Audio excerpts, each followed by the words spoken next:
Shanghai might be the worst city for foreigners. You expect China, right? But Shanghai feels more global than half the Western cities I've been to.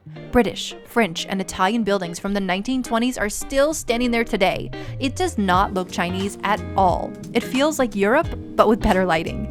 A great example being the hotel we stayed at, right in the heart of the city, but you feel like you've been transported to 1930s Europe inside. And Zhujiajiao, just an hour from downtown, has winding canals and stone bridges, which is why people call it the Venice of Shanghai. And here is the wild part. In the 1930s, Shanghai was the jazz capital of Asia. Yes, you heard that right. Buck Clayton, a real American jazz legend, performed here. So when I heard the music at Heyday, it hit my New Orleans soul so hard, I cried. Then we walked into Funkadelic.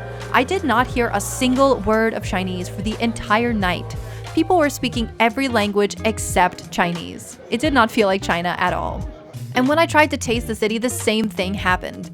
La Diosa serves Mexican food that is shockingly authentic, like the kind of "why is this better than places in the States" level. And Popeyes tasted so much like home, my homesickness disappeared in one bite. Then I explored concept stores, and I realized that this city is more experimental than most places I have been. Storage feels like a cozy gallery filled with rare things the owner found abroad. You won't believe how many Christmas gifts I bought here. Shifang, created by Feng Hu, looks completely unique in Shanghai.